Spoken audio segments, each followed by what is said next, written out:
it before. Tansoku Glory being in the elimination match is disappointing to me. Some of the other names, Tyler, Coco Sasa, names that we've seen. Freaking Gigglehead. That's right, man.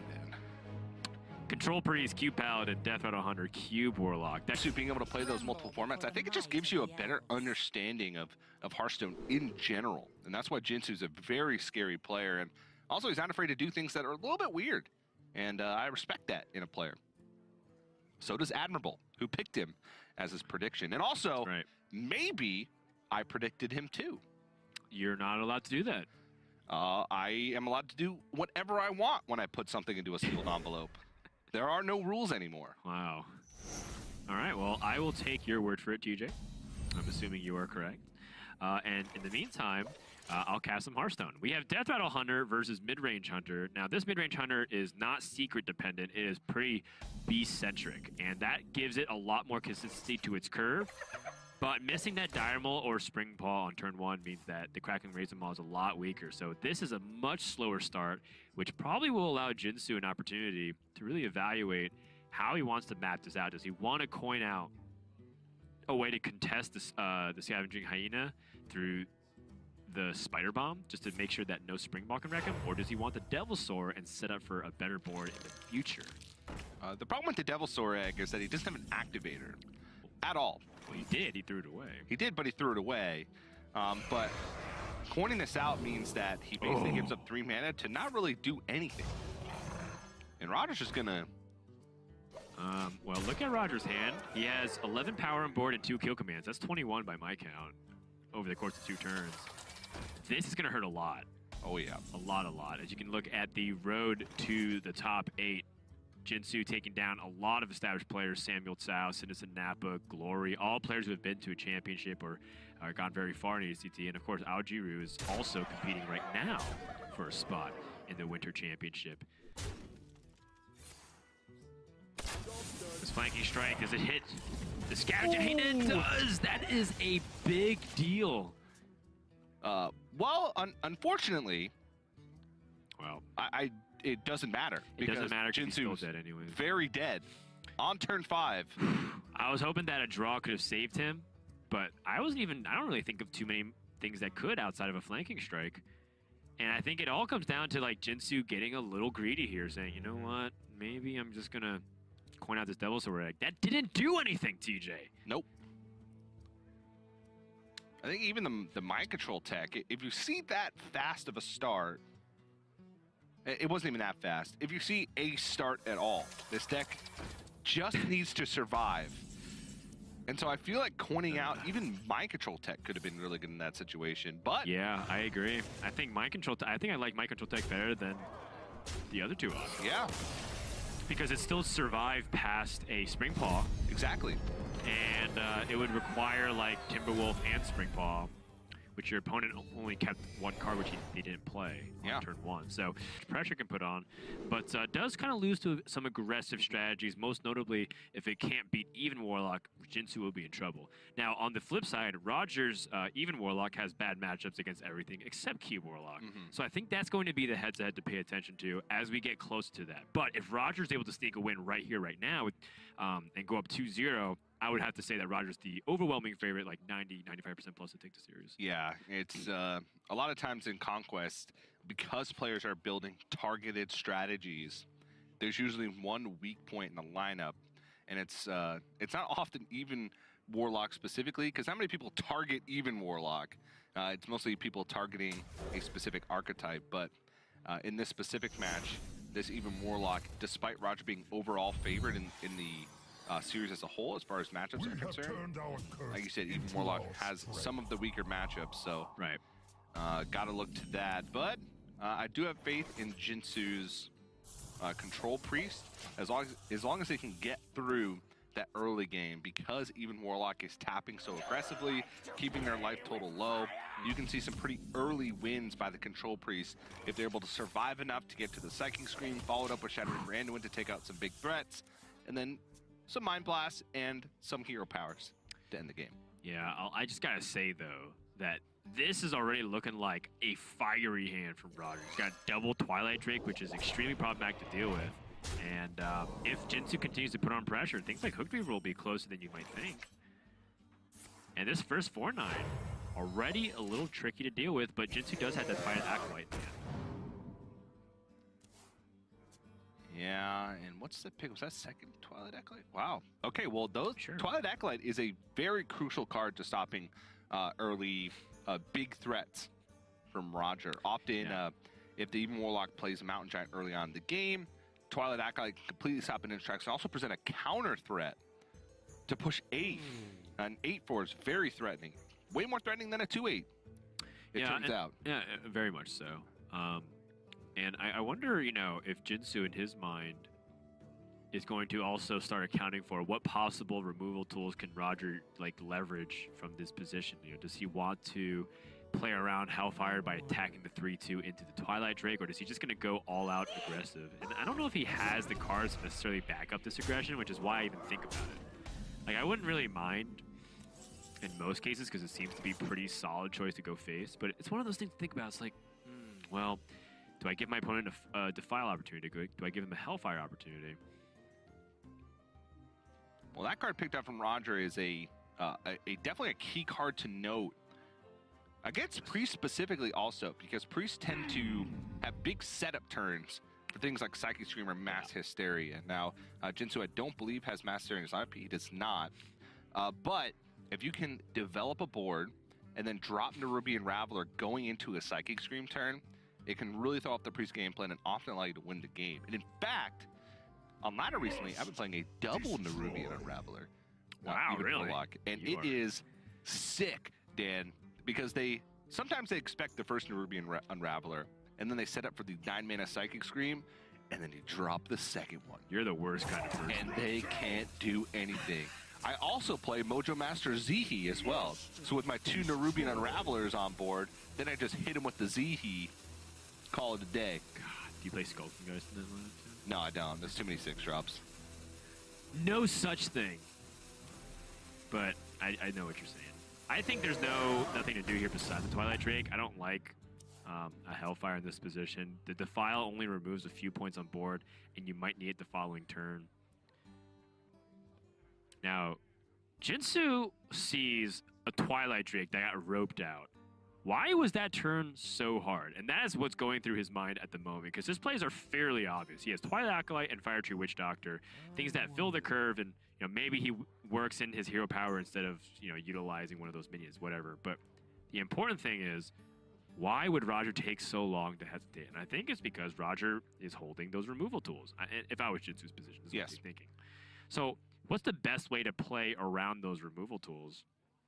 If possible. I don't know if you can, because based off the way the Twilight Drakes are statted, unless you pick up Silence with this spell,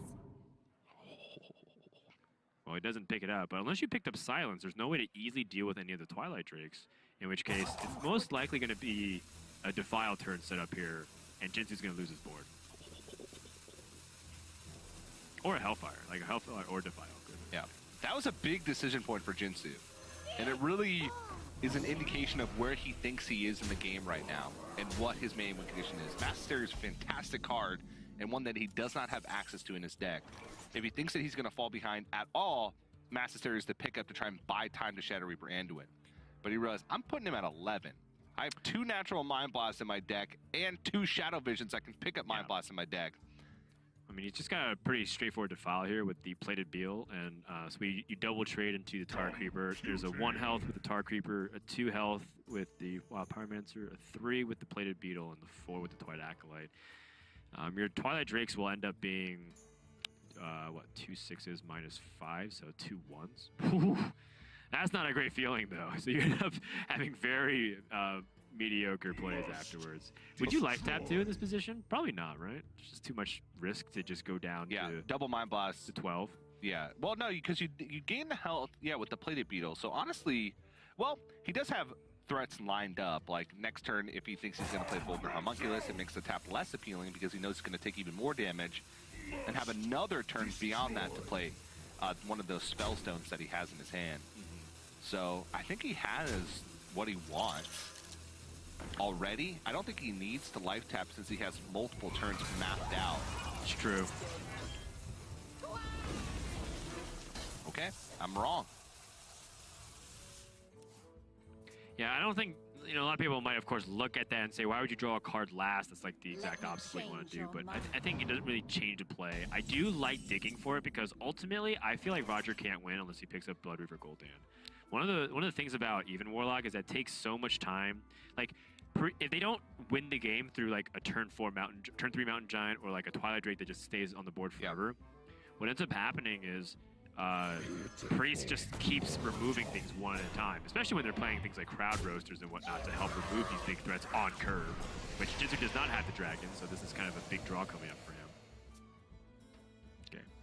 He doesn't have it, but the point is that Roger's threats will continue to be checked, and eventually they're going to get to the point where it comes down to Shadow Reaper Anduin and threatening your life total, and Blood Reaver Gul'dan is your main way to not only stay alive, but also counter pressure by having actual board presence. Yep.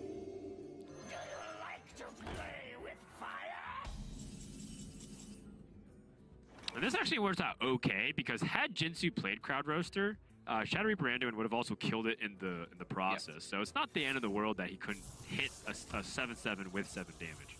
Yeah. And Roger knows that Jinsoo is coming up on that Shadow Reaper Anduin turn. He's seen a card in the far left, and picks up Blood Reaver Gul'dan, and is at a reasonable life total. Well, that life total can go down very quickly, and there's still 3 turns before Blood Reaver Gul'dan is going to be able to come out, and even then, it's only 5 life gain against the deck that can easily do 5 damage with the Shadow Reaper Anduin hero power. So now it's about finding that time to get there, because he's not going to win with minion pressure, doesn't feel like. Nerubian Unraveler, though, Dan. Yeah, this is the time to play the Nerubian Unraveler for sure, and probably the Swamp Boots. You want maximum damage to pressure. The thing about Jinsoo is that it wasn't like he was going to do too much anyways, or he wasn't going to do much else anyways. That Primordial Drake draw was massive. Now Jinsoo has an opportunity to get this Crowd Roaster out in hero power. But is it worth it to Psychic Scream now and then follow up with whatever threat comes down with Crowd Roaster to try and get the edge? Because if you Crowd Roaster now, you still have minions on, you still have a minion on board.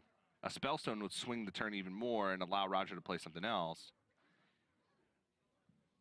Yeah, you only have, wait, hold on. So Mind Blast, hero power, okay, hero power, Mind Blast, hero power, Mind Him, hero power. That'd be 13 over the course of 2 turns. The hero power to face. But if his opponent healed for any point of life, it wouldn't have mattered. Yeah. So yeah, so Jinsoo actually did have 13 damage over the course of 2 turns if he Mind Spiked the face instead of the 3/2.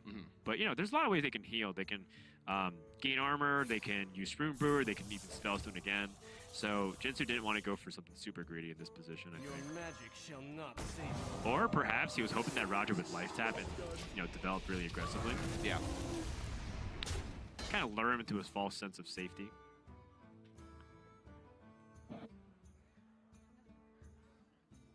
Jinsoo just revolving. Primordial Drake comes down. And then now Roger has that Blood Reaver Gul'dan. We had a Hooked Reaver die. Homunculus is on the board. Was there 2 homunculi played? I believe so. So, yeah. So now, oh boy. So this is kind of what the game has started setting itself up for. It's, can the Warlock handle the Control Priest pressure? And I mean, look at Jinsoo just playing so meticulously for the board. well, he realizes that with Blood Reaver Gul'dan down, you're really not going to get through that much health unless you're Shadow Visioning both Mind Blasts in your deck twice and can go for that single turn 22. And so he realized that his only way to win is going to be to push through minion damage some way or another. And even throwing out the Divine Hymn just to heal that Primordial Drake back up and fit in an extra hero power. I can imagine this one's going to go to face. Unless he just wants to fight for board again and make sure, but the Primordial Drake will trade into the Vulgar Homunculus regardless next turn. Not many real ways to chew through that amount. Yeah, now Roger's kind of in a spot where things like Hooked Reaver and Mountain Giant might get stranded a lot longer than he would like it to. But the important thing for Roger is that he hero powers every turn he can with Siphon Life because he knows the burst potential is really high. Twilight Drake picked up for Jinsoo. That's pretty much the most average minion he can get right now. He has Psychic Scream, so he doesn't have to feel too bad about extending onto the board and then letting his opponent overwhelm him. Because right now, if he plays Twilight Drake and hero powers in between it, he's going to lose the board. But that's okay, because he has Psychic Scream. But he needs to map out his damage, because he has Holy Fire, Mind Blast, double Mind Blast, which is 15 one turn. And he has, of course, the Mind Blast hero power weaves in for 16. So if he weaves this in throughout the course of the next 2 turns, he has 25 damage, but his opponent's going to go up to 27.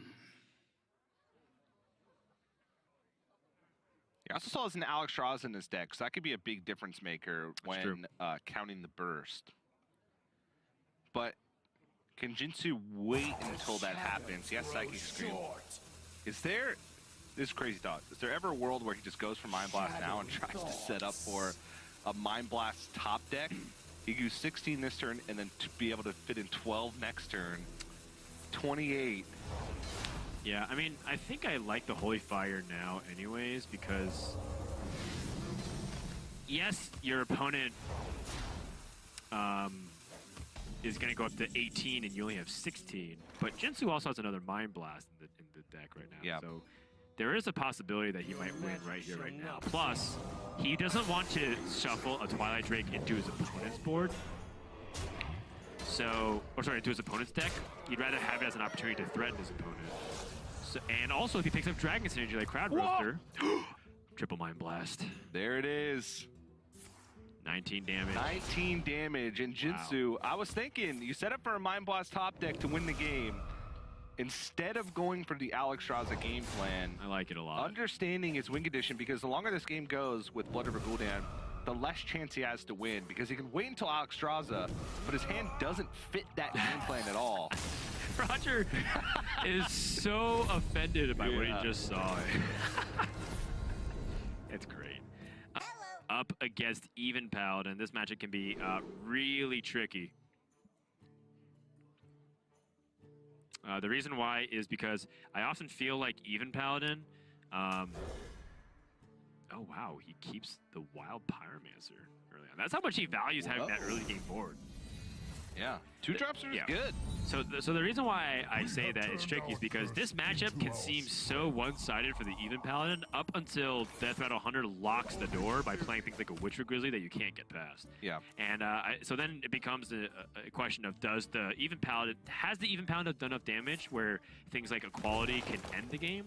Or will they even have the equality to even have a chance to stay in the game if Death Rattle Hunter turns a corner and plays things like Katharina? Tracking on turn 1 is always so difficult to evaluate.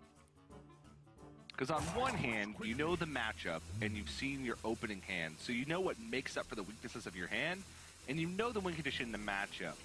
But when faced with 2 or potentially 3 very similar options, and not being able to know what the game state will be like in a few turns when you can play that card, it's very difficult to make a choice.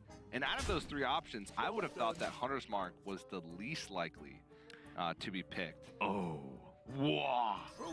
I was thinking, so originally what I thought about was Stitch Tracker, because based off the way his hand looked, I thought coin Stitch Tracker, look for a Devilsaur Egg, then like play Devilsaur Egg on 3, keep your options to either Flanking Strike or play dead on 4, and then curve into Zilliax. So I thought that was kind of what it was leaning towards, but obviously Stitch Tracker has a lot of ways it can discover things that aren't great, like all the beasts you want to recruit. If you discover like King Crush, Katharina, and Charged Devilsaur, it's like, well, those are like all the cards I want later in the game. I don't really need it. Oh, sorry, apologies. He doesn't have Charged Devilsaur, he has Savannah Highmate, but it's still the same thing functionally. Yeah.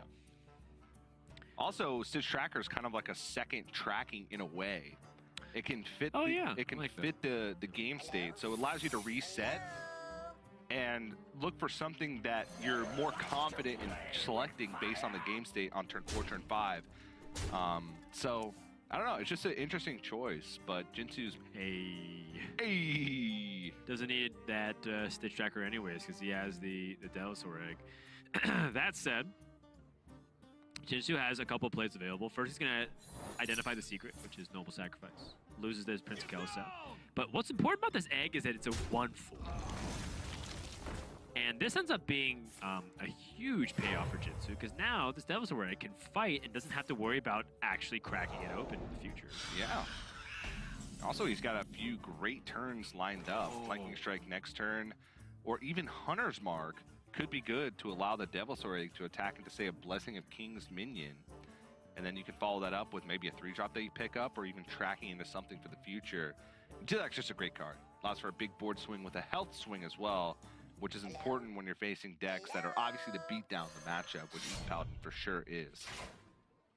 Look at how important that 1/1 buff is on the Devil's Soul Egg that stops the idea of Corpse Taker being very strong. You know, Corpse Taker could have protected the board, but when there's two sources of attacks, one of them being a 1/4, Corpse Taker's a lot weaker. And now Jinsoo can fight back pretty reasonably through a flanking strike right now and just force Roger to utilize his True Silver Champion again. But the thing is, Corpse Taker then becomes more free to drop onto the board, which then gets answered by Ziliax. Yeah. Because of the one-attack Devilsaur Egg. So this ends up panning out really well. Devilsaur Egg is just... It's really annoying. And even if you trade into it, one, you're giving Jinsoo a free 5/5 in a world where he doesn't have an activator. Is that the nuts, TJ? Drawing Spellbreaker on a buff Devilsaur Egg? Spellbreaker's good, but Spellbreaker also has a lot of very good targets in the matchup. You have Spider Bombs, you have Kathrena, you have Witchwood Grizzly if you need to push through, you have Cubes. There's so many good Spellbreaker targets in the deck, but this deck relies on having a board and holding it to win. And so, if you don't play it now and that Devilsaur Egg comes back to bite you, which it will because it has one attack. Yeah, so let's say that he plays Corpse Taker, kills off this this wolf, then the Ziliax plus the Devilsaur Egg ruins his Corpse Taker, and then there's a 5/5 and a 3/2, and your opponent also gained back 6 life at least. Yeah. Meanwhile, Spellbreaker accomplishes something somewhat similar, except that your opponent doesn't have a 5/5. So this is kind of Roger saying, I don't think you have a Ziliax because it's a 1-of, and you don't have another flanking strike. And, you know, Roger, I also kind of agree with this too, because in the end, even Paladin is not supposed to play super reactive, it's supposed to play proactive. And in the, like, if you are constantly in a position where you're just playing a little bit slow onto the board, by the time things like Kathrena hit the board, or sorry, get played, you're just going to be super far behind. Yeah. So I agree with Roger's idea here, even though if it didn't work out. It looks bad right now, but at the same time, I don't think you can blame him for that logic. No, I don't think so either. It was either second flanking strike or Ziliax that punished him, and having seen one, both those being 1-ofs in the deck, definitely, like you said, don't blame him for that play. Just sort of gets punished, or it has to make a reactive play this turn. And now Jinsoo has one shot. One opportunity. So the saying goes. Ooh. So Terror Scale Stalker, obviously, has great synergy with things like the Spider Bomb and even Houndmaster Shaw. I'd be able to get like a Death Out on the board, and you play Terror Scale Stalker with Flanking Strike and all other things. But Deathstalker Rexar is also, you know, one of the strongest cards in Hearthstone right now. So, and what do you play for now, or do you play for the very far future?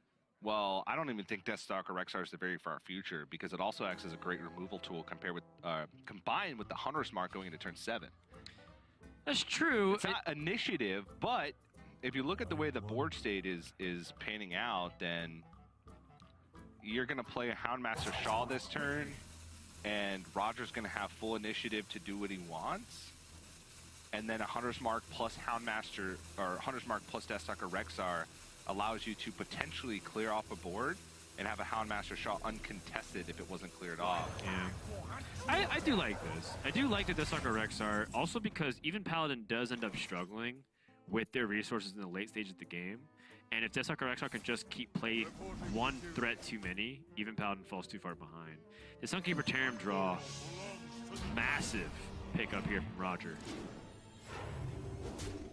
And now it's going to push aggressively one more time here.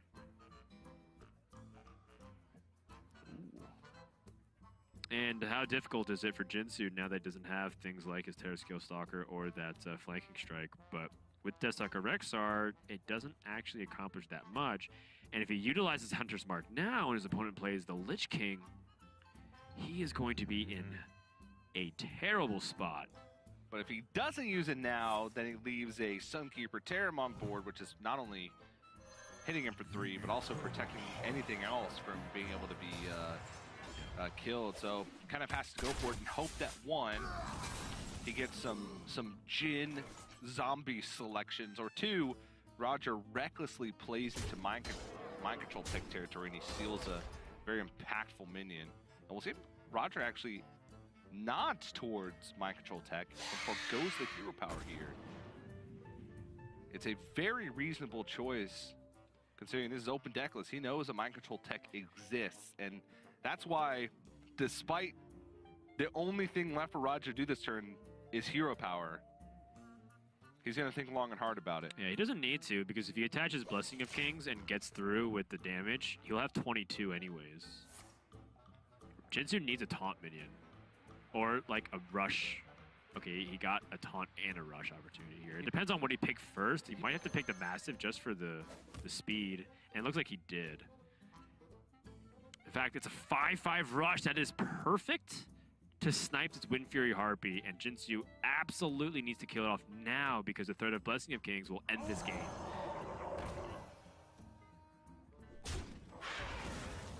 Still in a very rough position. Yeah, this is exactly what Even Paladin likes to do, which is keep a little bit on the board and add the pressure ever so slightly. But Roger has acknowledged the threat of mind control tech, so will he continue to do the same thing and play around it by trading into this 5-1? I think so. You can split the difference here. You can Corpse Taker, you can play the Blessing of Kings on one of the 3-1s, trade into the 5-1, and then go and hero power and go phase. If you feel like you don't want to do it, oh, okay. Ooh. I wasn't expecting this. Well, I wasn't expecting the 1-1 to be played is what I wasn't expecting. He played around mind control tech last turn, and in a very similar situation this turn, played the 1-1. But since he draws Katharina, the only beast he has left in his deck, I believe, is Witchwood Grizzly. And it's buffed by the Prince Kell set. Yeah, but he also has the Spellbreaker. Yep, the Spellbreaker, Blessing of Kings, and that'll do it. Deathrattle Hunter is struggling, and you know Roger's shaking his head because I think he also knows that this could have potentially gone really badly too. He barely gets over the hump, but that mind control tech possibility was really scary. And even Paladin gets over the hump, which means that it's going to be even Warlock. That's all that remains between Roger and a spot in the Winter Championship. But man, is he stressed. He is very... Blood Reaver Gul'dan himself. We'll find out what happens as Deathrattle Hunter up against even Warlock. How does this matchup traditionally go, TJ? Well, it all depends on that early game. If even Warlock sticks an uncontested threat, it's lights out for Deathrattle Hunter. They do have a decent amount of removal tools available to them. Hunter's Mark combined with Candle Shot, Spider Bomb with Play Dead, or Terrascale Stalker. There's a decent amount, but an early Mountain Giant can be the death of this deck. But on the other hand, if Roger whiffs on some of those early drops and plays Twilight Drake or a 4-4 Shroom Brewer or Hooked Reaver and doesn't find those big threats, a board full of 5/5s can end the game for the Even Warlock in a big way. What are you looking at me like that for Frodan? You just threw down your pen in exasperation and gave me a look of anguish. Because your explanation of this matchup was so poignant and accurate that I was mad that I was not able to deliver the same level of analysis as you. You're too good at your job, TJ, and it's not because my tablet ran out of power and I forgot to charge it. I was waiting It doesn't for turn the on. pseudo punchline. You see, it's there is a sad, empty battery. I had all these notes that I had prepared on it, man. Well, now you're gonna have to. Well, how does the saying go? I'm naked. fly into the seat of your pants. Yes, exactly. There you go. Well, how would you know, TJ? You act like you wear pants. Yeah, I'm on the shorts train lately. What happened to this board? A second ago, Look at my analysis. It was so spot on. there was just a little fetus on the board, and now all of a sudden they're all grown up right before our very eyes. That's right. 2 devil swords. It turns out they were twins. But if you think about it in a real world kind of context, it doesn't make any sense. Because that's a devil sword egg, Right. and And he hatched an actual dinosaur. you're basically scientifically removing and cloning at the same time the dinosaur within the egg, Yeah. and using some type of weird chemical to grow them into full-size dinosaurs. That's just Immediately. how the gestation period works for dinosaurs. Did you not get the birds and bees talks? No, I didn't. But I mean, I did get an attempt at it, but it all went crashing down when I got stung by a bee and didn't Look. get pregnant. When a terror scale stalker loves a devil sword egg very much, these things happen. The Terrascale Stalker takes a knife to the egg, rips out a devil sword, and places it onto the board. Plays dead. Oh God. Yeah, that is a lot of 5/5s. Jinsoo has ways to leverage his board position. Flanking strike, candle shot pickup actually is fantastic just to squeeze in that extra mana usage efficiently. So he has a 5/5 trade-in. He has a flanking strike and a candle shot. That's 9 damage by my count. That clears the board.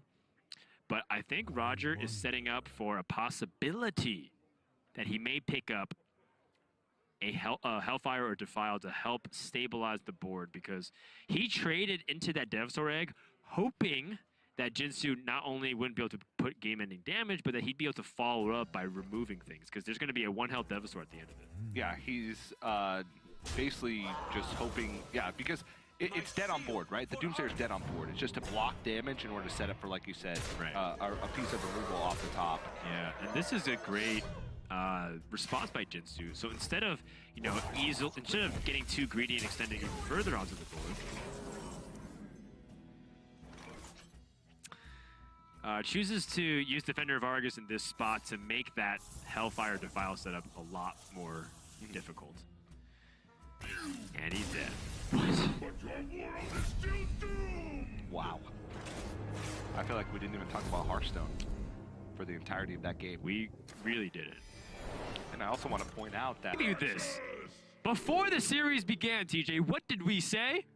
We said Cube Warlock and Even Warlock are going to be the 2 decks to focus on, specifically if they go head-to-head, because it is the matchup that we know will often decide this series in terms of its statistical average. Now, that said, Even Warlock is pretty favored because of that early game threat of Mountain Giants. However, Jinsoo is on that coin, so if he can get to that Mountain Giant first, maybe he'll have the first mover advantage. Yep, but I see a Mountain Giant. I also see an Acidic Swamp Ooze, which is sort of the bane of Cube Warlock, because the engine, I'm going to try and make a car reference here. The Skull of the Minari is the pistons of the engine, and the demons are the gasoline.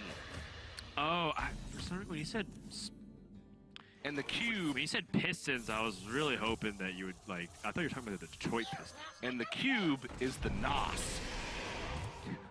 Okay. So you get the pistons firing away with the gasoline, and then at some point in the game, you hit the NOS, Dan. Where's the Nitro? That's the That's the NOS? That's the NOS. Okay. And when you hit the NOS, it's game over.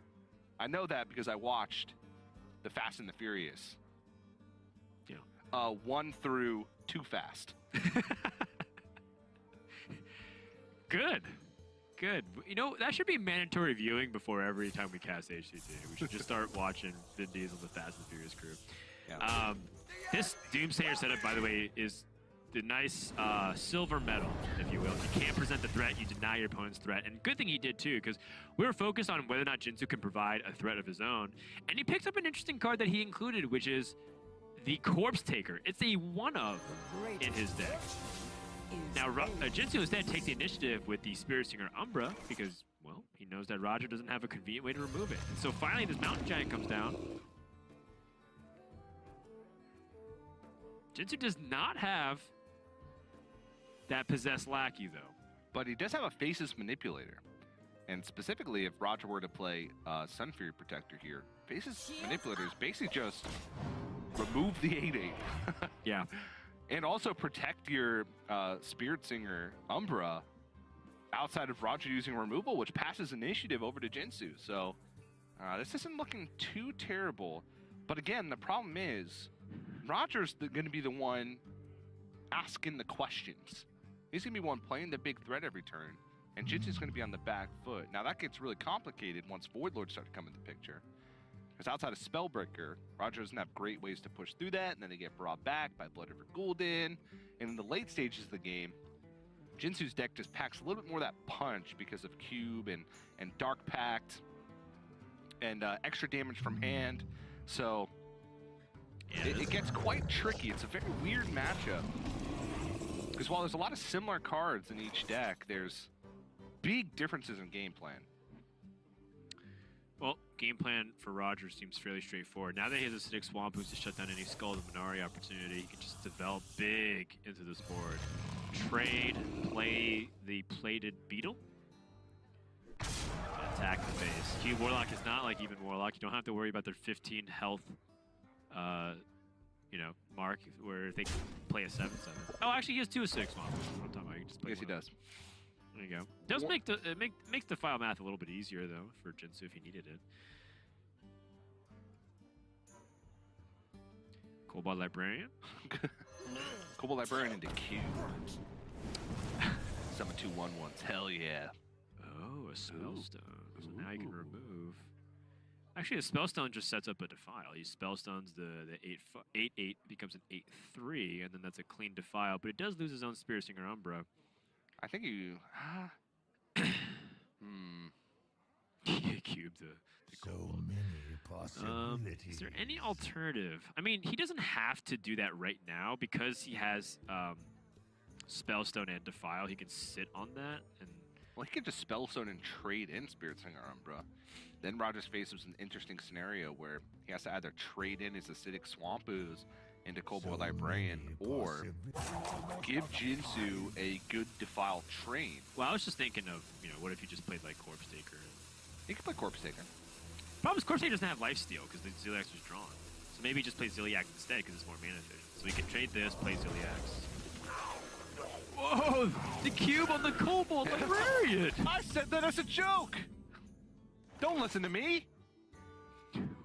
So if a Defile comes down, well, you still be able to deal with the Mountain Giant. So yeah, that ends up being okay. Well, if you think about it in a very abstract concept, it's kind of like a very miniature version of Savannah Jaime in a way. Yeah, It's like a reasonably mid-sized minion that summons 2 attack minions. That hurts. That hurts a lot.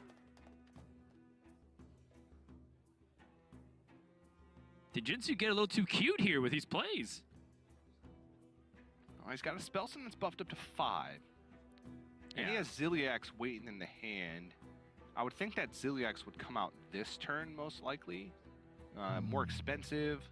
You can deal with the Mountain Giant in both scenarios. There's not a Defile clear. No, he has the 1 from the Sun Fury Protector. He has a 2 if he trades in with a Mountain Giant, and then if he Spellstones, the Drake's at 4, so it's not a clear from what I see initially. He could Spellstone Defile and just keep his cube on the board. Okay, that works too. And go face. Yeah, Spellstone, Defile, and then just hit. I guess hit face at that point, because your opponent can life tap it too. Actually, you don't want to hit them below, because then don't they get double Hooked Reaver? I like this the best, I guess, because if you hit them below 15 and they have 2 Hooked Reavers, that's when you're in a world of pain. Yeah.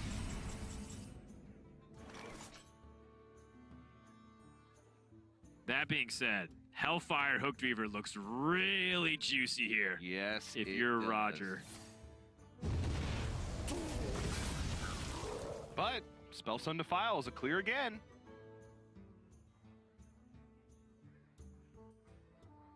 You're so close. You can taste the Winter Championship berth. Double Doomguard with no Skull, but Skull wouldn't matter anyways. Just be checked by the Acidic Swamp Oozing. Okay. Roger knows. What if you are insane enough to Doomguard and then Defile and then coin into Blood River Gul'dan? You discard the other half of your deck. Oh, jeez. Okay, he's not that insane. It was just a suggestion, you know? You never know, but it's one of those things where, like, if you're desperate enough, sometimes you have to go for these crazy plays where you have to hope that the discard at random. Howdy there, Mr. Lich King. You know, it's really strong. Into a Blood River Gul'dan. He had a few demons die already. Double Mountain Giant, Twilight Drake, Lich King, Hooked Reaver. That's just the recipe for success in this matchup. Yeah, but he's also drawn through 2/3 of his deck already, so that's pretty likely at this point, and Jinsoo does not have an answer in his deck to this outside of Doomguard, coin, Doomguard.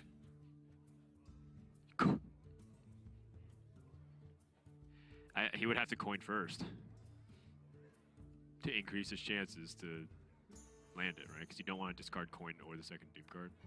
So you want to coin double Doomguard. Yeah, but then you increase the chances of discarding the Doomguard. Yeah, but actually, it's true. You could play Corpse Taker for the taunt. And just have a Doomguard and a Corpse Taker on the board. It just feels so unreliable, though. And no matter which way you slice it, ooh, 1 mana away. And Jinsoo is, he's very dead. Corpse Taker doesn't even have Divine Shield. It doesn't have anything except for Taunt. Is he?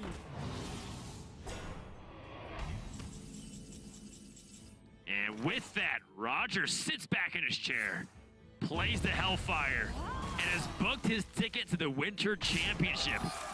His first berth on the HCT global stage will be his last chance in the year of the Raven. Congratulations, Roger.